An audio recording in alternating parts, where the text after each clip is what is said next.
जैसा कि आप सभी जानते हैं, ये हमारा steno for all YouTube channel है। आप हमारी वेबसाइट और यूट्यूब चैनल के द्वारा बेसिक से लेकर एक्सपर्ट लेवल की आपको डिक्टेशन उपलब्ध कराई जाती है, जिसमें हम 40 से लेकर 180 160 तक की गति आपको उपलब्ध कराते हैं।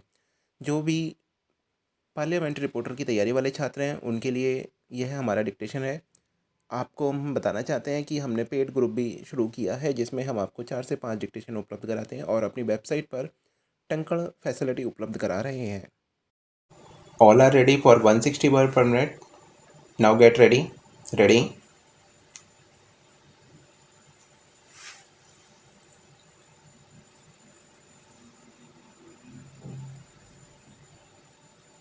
दिल्ली को पूर्ण राज्य बनाने का मुद्दा कोरोना महामारी के दौरे से भले कमजोर पड़ता दिखा हो, लेकिन जैसे ही महामारी का दौर कम पड़ेगा, दिल्ली प्रशासन कर रही आम आदमी पार्टी आप इसे फिर से प्रमुख मुद्दा बनाने में जुट जाएगी। दिल्ली में महामारी से बिगड़ते हालात और इससे निपटने के उपायों के बाद यह धारणा पक्की हुई कि अगर दिल्ली को पूर्ण राज्य का दर्जा मिला होता और नगर निगमों से लेकर केंद्र सरकार तक के अस्पताल एक ही शासन तंत्र के अधीन होते, तो कोरोना महामारी से बचाव की तैयारी कहीं ज़्यादा बेहतर तरीके से हो सकती थी।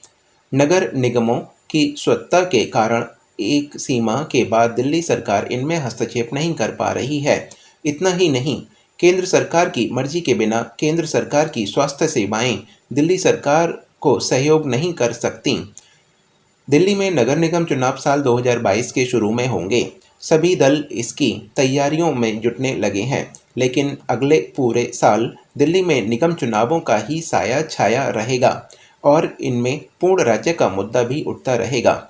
आम आदमी पार्टी को मलाल है कि वह 2017 के चुनावों में तीनों में से एक नगर निगम पर भी काबिज नहीं हो पाई थी।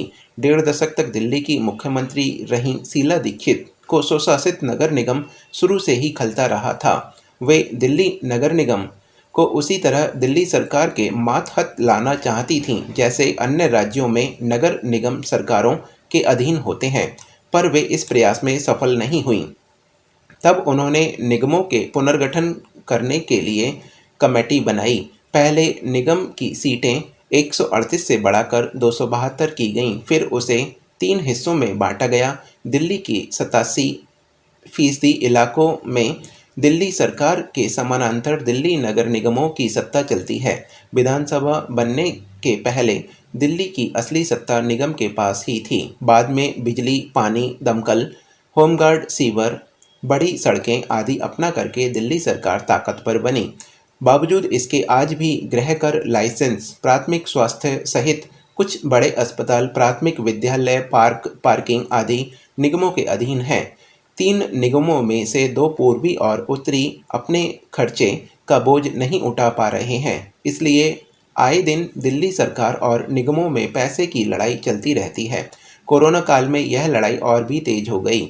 दिल्ली के विकास के साथ साथ यहाँ की प्रशासनिक व्यवस्था भी बदलती गई।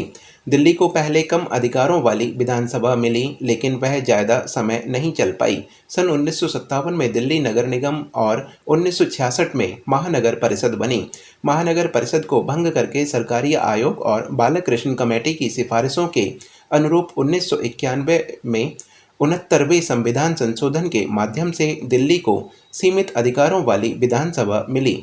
कमेटी ने अपनी रिपोर्ट में संविधान सभा की इस बहस का भी जिक्र किया था, जिसमें डॉक्टर भीमराव अंबेडकर ने दिल्ली को राज्य बनाने का विरोध किया था। इतना ही नहीं, उस बहस में ज़्यादातर नेताओं ने भी देश की राजधानी को राज्य बनाने का विरोध किया था। तभी तय हो गया कि दिल्ली केंद्र शासित प्रदेश ही रहेगी।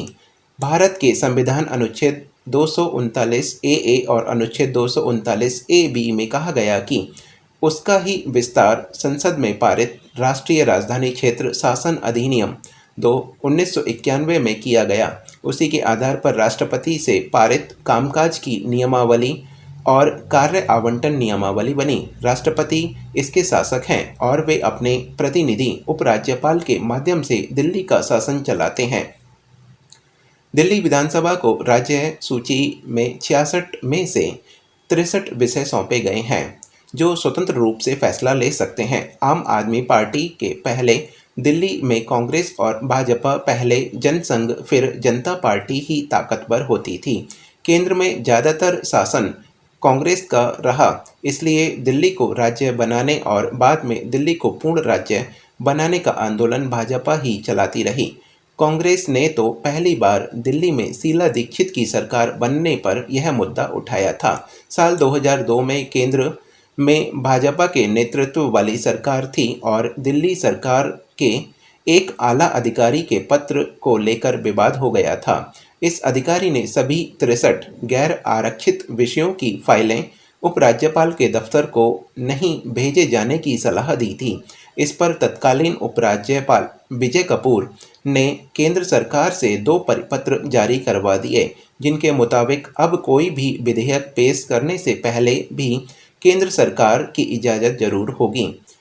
तब शीला दीक्षित ने इसका विरोध किया, संसद तक विधायकों के साथ मार्च निकाला और विधानसभा में दिल्ली को पूर्ण राज्य का दर्जे का प्रस्ताव पास किया, लेकिन केंद्र सरकार ने उसमें कोई बदलाव नहीं किया। अलबत्ता भाजपा अपने वायदे के अनुरूप अपनी सरकार के आखिरी दिनों में दिल्ली राज्य विधायक